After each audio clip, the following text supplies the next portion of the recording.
3:30, 4 o'clock, and it's really hard to get a hold of anybody. So good time, good reminder, have communication numbers for your opponents when you're traveling in these adverse weather conditions. All right, let's get started.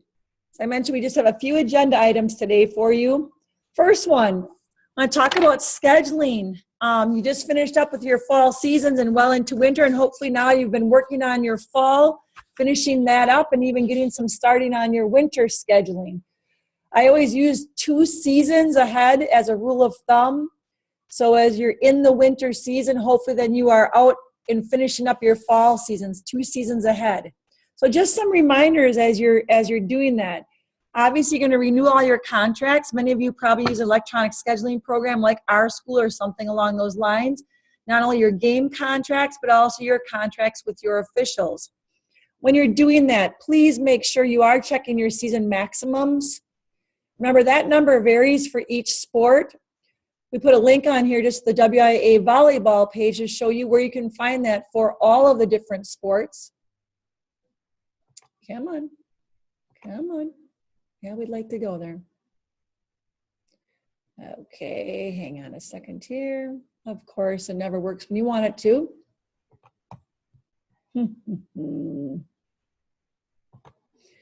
All right, hang on, guys. Jeez, unbelievable. Sorry, we had this ready to go today, and by golly, if we're not having some issues. Okay, we're going to take you there. Again, just as a reminder where you can find these, and any one of our sport pages and season regs.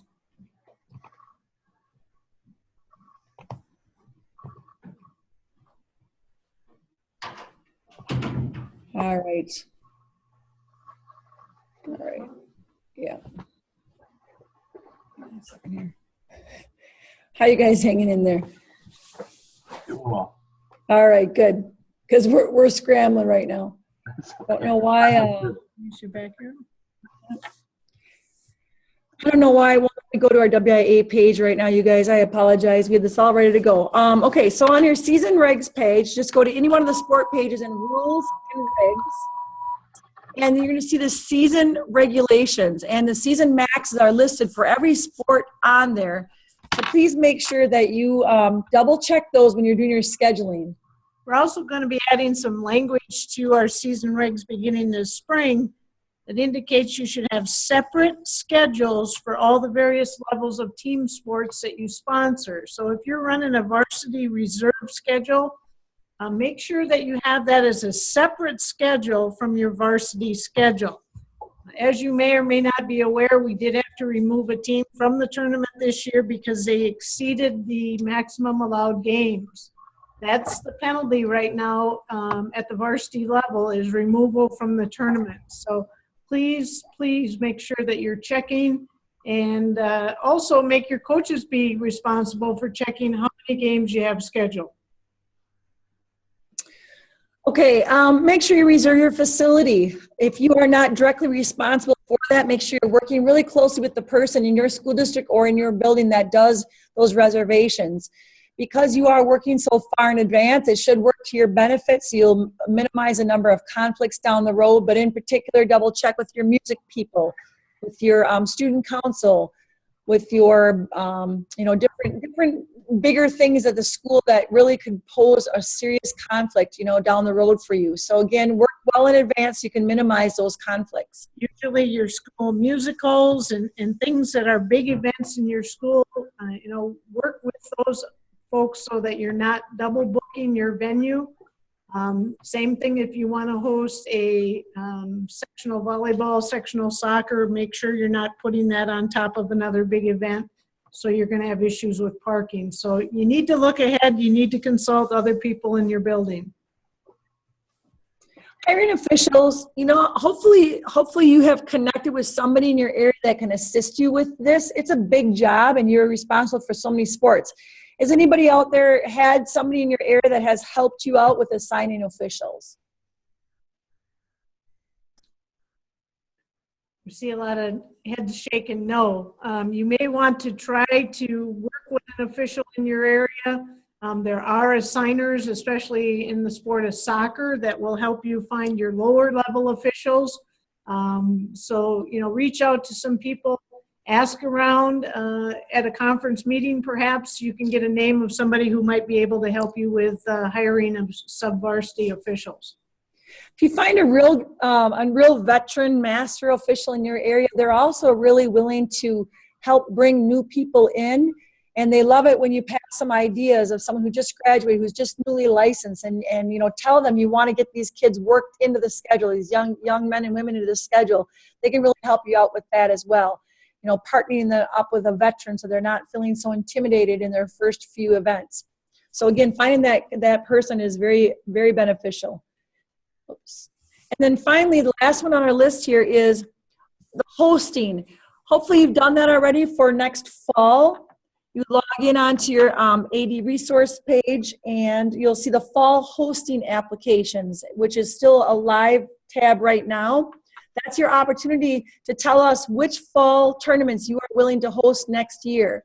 You'll get the same opportunity when the winter season concludes and also when the spring season concludes. We really need hosts, so we really hope that you'll consider doing this. The measure is, if your facility isn't something that you would want your school to go to and play at for a sectional level tournament, please do not submit to host. We're looking for quality sites that you want to show off and are sites that are able to host a sectional level event. You're going to have a big crowd. You're going to need to have concessions. You're going to need to have game workers and really run a quality event. So the fall sports are still available for you to submit that to us.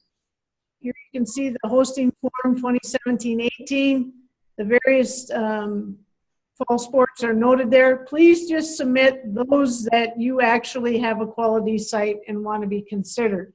Special consideration is if, in fact, through the years we may have missed you and you really, really, really, really want to host, please make sure you check yes, and even follow that up with an email that, we've been traveling to such and such and such and such, and we would really like the opportunity to host. Follow that up with an email to either Steph or I, and we will give you every consideration to host that event. I was able to get up here. I wanted to just show you this page as well, just again to show you where those season maxes are listed. And again, they're on every single sport. So just right towards the beginning here, you're going to see maximum allowed contests. Here is volleyball. Again, we had that incident this year. 7 maximum contests, can be multiple schools of a maximum of 15. So again, 7 of 15 are multi-school contests, and the rest can be dual. So again, that's noted for every single sport. We're going to do our best to also continue to make sure we remind people how important this is to check this for every single sport. Any question on scheduling? All right, let's move on then. Hopefully now you've finished your fall seasons and you've had your reviews with your coaches. You've checked to make sure they've completed their exams and videos. We just want to show you again how you can check that out and where you would do that. So, pausing my screen sharing. Steph's going to try to take us there. Can you still see my screen right now? Can somebody please respond and let me know? I just see the PowerPoint. You just see the PowerPoint. Okay. Every time I move into our website, it keeps pausing my share. I don't know why. So we're going to see if we can resume that. Yep. Okay. No. So when you log in under AD resources, you have the opportunity to double check your coaches. You also have the opportunity to double check through the officials center if your coaches have ranked. Has anybody done that yet and had success with that? Can you share with us if you've done that? I have not. Okay. So let me just see if I can get there without. Every time I move to our website, it pauses my screen share. It won't let me show them. We've got our technology support here right now. Every time I go out, it pauses, and if I hit resume share, it goes back to my PowerPoint. Okay. So, see, yeah, Earlier. yep. Interesting. Hang in there. We're just making sure we can show you our web page sharing, so you can see what we're looking at as well.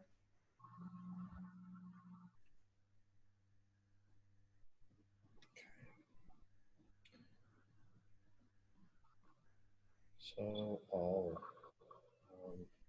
Okay, so I want to go to the PowerPoint, right? The yeah, Firefox, but that one. Are you just picking desktop? Yeah, maybe. I don't know. If you just pick desktop, and you are on your PowerPoint, or is it running here? It's on Firefox, right there, right behind it. It's shared now, but if you run this Okay. stuff, Okay. if you, I think you might have just been Okay. sharing the application. Okay. And not the Thanks, desktop. Okay. All right. Can somebody out there confirm they can see our WIA page right now? Yes, I can see Okay. it. Thanks, you guys. Thanks. Okay. So now, we just want to get you into where you can check on your coaches.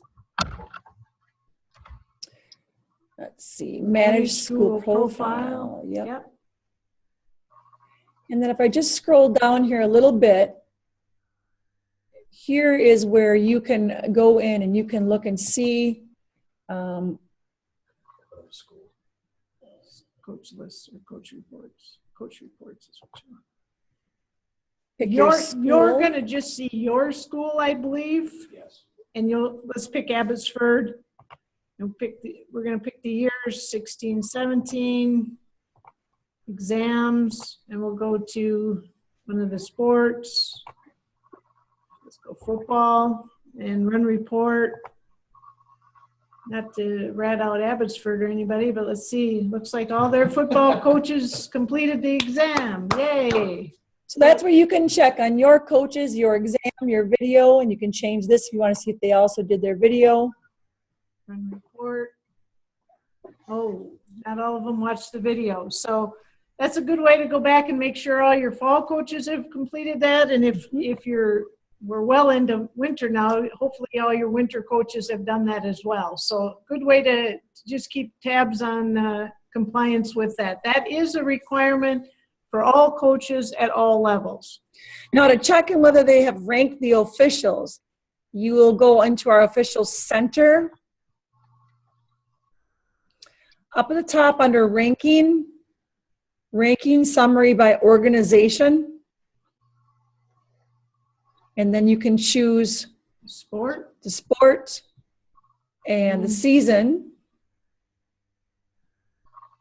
And then show results. Now this is for us, is going to show us everybody, but I believe for you it will just show your school. Yep. So you can see that we have a lot of schools that haven't done a darn ranking at all. But there are a lot that are, But there are a lot that 30 have. ranks here, 0, 0, 30, so that's how you can check on your coaches to ensure that they have ranked the officials that they've seen throughout the season. Like we said, all the fall sports should now be completed, should be 100%. So again, good way to go back and check, make sure your coaches are in compliance. Any questions on that? Okay, moving on.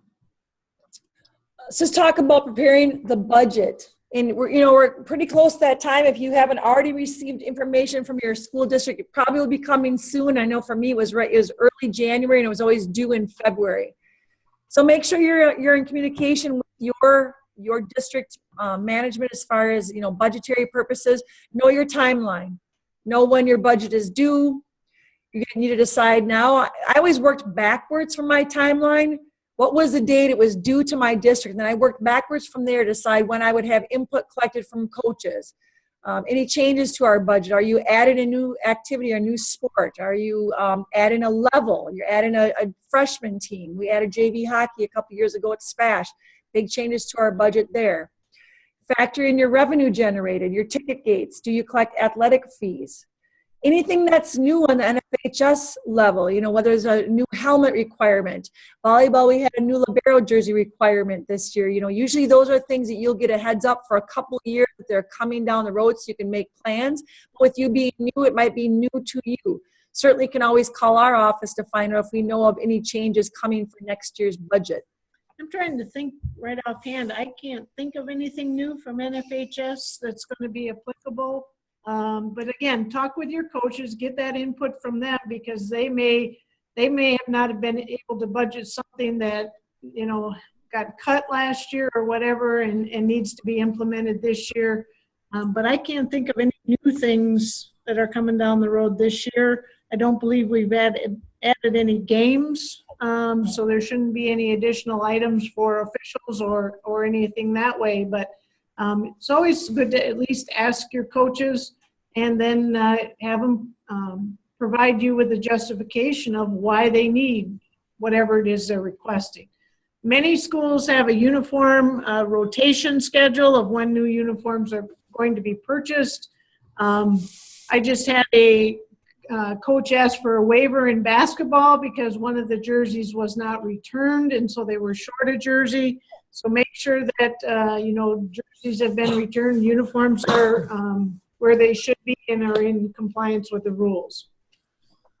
I think, it's important also as you as a manager of a budget to be aware of the realities of your budget. One thing that I think was a shock to me was in a $96 million school district budget when I was the AD at SPASH, our athletic budget was $650,000. And that includes everything, travel, coaches' salaries, you name it. It was everything. So less than 1% of the entire school district budget was athletics. And I think that a lot of communities have a perception that it's by far more than that. And so it is important for you to know those numbers and to share those with people so that they have a clear understanding of really what kind of bang for their buck they're getting out of athletics. The other thing I wanted to mention is, think outside the box when it comes to budgets. Athletic budgets probably haven't grown for years. In fact, they probably diminished. Think about additional ways to generate revenues rather than cut.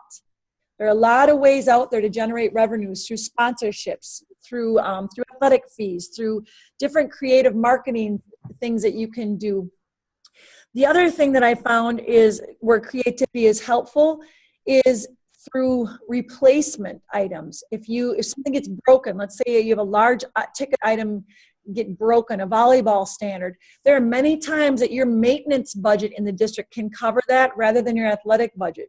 So work closely with your maintenance supervisors, your buildings and grounds, your fields. A lot of times those things can come out of a different piece of the district budget outside of your athletic budget. And the last area where I thought it's important to be creative is Fund 80. I'm hoping that you are familiar with Fund 80, and that directly relates to community usage. And so you have the ability to tap into additional dollars when you have facilities that are used by your community. A lot of times pools are used often for that. So work closely with your budgetary supervisor also in looking at possible usage of Fund 80s for purchasing large ticket items that community may also be using. Any questions on budgeting? All right.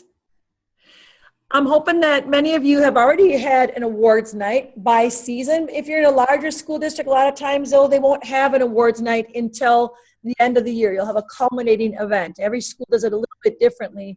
I've had the opportunity to do both at a little bit smaller school and also larger school. So these were just some thoughts to help you start, thinking about that night and picking out a date and a venue and the types of things that you're going to include on your awards night. So we just threw out some ideas. The WIA Scholar Athlete Award, which you will very soon be getting information from our office to complete. Local scholarships that are sponsoring your student athletes. Conference awards, conference and state championships. Maybe you recognize your multi-sport, your tri-sport athletes. And those kids that are going on either on athletic scholarship or playing at the Division III level that maybe you want to give recognition to any student athlete that's going to extend their playing career. These are all great things to recognize. Academic all states also, or academic awards at the conference level are nice to recognize on these nights too. The WIA Scholar Athlete awards a male and a female in every school. Plus, you have the opportunity to submit those kids' names for state consideration. So every school will have a male and female award winner, but then you will also be able to submit them for consideration for the state Scholar Athlete Awards. So please participate in that. It's just a matter of probably getting an athletic committee together to determine who your top kids are and get their paperwork in on time. I believe a lot of that paperwork is going to come available to you in January from Tom's office. Yep. So keep an eye out for that. You'll get direct links and direct emails. I just wanted to show you where you could get to it without getting that email. And it is under AD Resources down here under Scholar Athletes. But you will get specific information for logging in on that from Tom Shafransky and Deb Lepak. Looks like the information is going to be available January 6th. Yep. Coming up. All right, good. Okay. And I think the last thing we had was just talking about reviewing your athletic code book and coach's handbook. It's always a good thing to do that once a year. Most school districts require school board approval on both of these documents. Usually not if you just have editorial changes or small changes, but if you're doing any type of policy change, they're probably going to want to have a look at that and give school board approval so that if push comes to shove, that they have your back on things that you've got down on paper. So we'd ask to think about some things when you're considering changes in both of these documents, input from your coaches, any current legislation changes that have happened since the year previous. There's a lot of talk about transgender, and there's other things, I think you saw an email from Dave Anderson's office today that there's potential legislation being proposed regarding random drug testing among student athletes. So those are all things to take into consideration when you're revising your athletic code or just reviewing it. A lot of school districts have gone to paperless options, which allow parents and student athletes to sign electronically rather than have the paper copy in their hand. I believe that's available through our school. So if you're looking to do some of that, check with some schools who are already doing it, or check into the options available through our school. I know in Stevens Point, we use Skyward as our student management program, and we did the paperless options all through Skyward. So there are, I think, a lot of options for doing that if that's something you're interested in. Coach's handbook, don't forget if there's any contractual changes or budgetary changes. We always hope that they're going to get a pay raise, but you never know. Most times not. Any conference updates from WIA, and again, you want to look at approval from your school board on your coach's handbook. There are a lot of great resources out there if you're looking at revamping either one of these instead of just revising. WADA and IAAA all have great resources on their web pages, so you don't have to start from scratch. Some great examples out there already that are tried and true. Questions on this? Comments? All righty. We are at the end. How about questions that have come up from any of you as rookies? Anything that we didn't cover today that you want to just mention or comment on?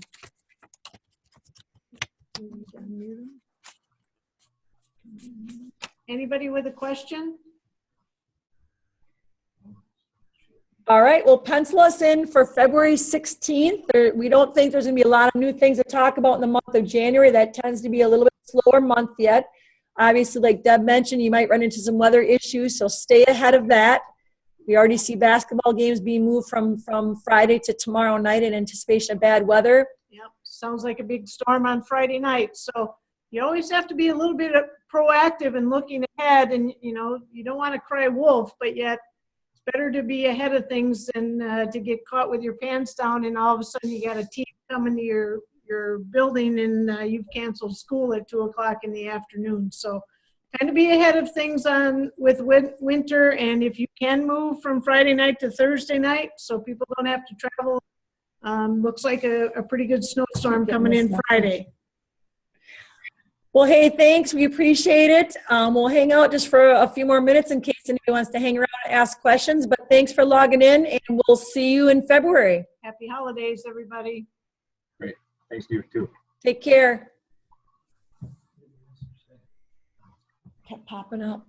The Internet connection unstable. Really? Mhm. We're having a cold-related situation or something. Okay, I'll look and see what's using all of our bandwidth. So let's stop recording.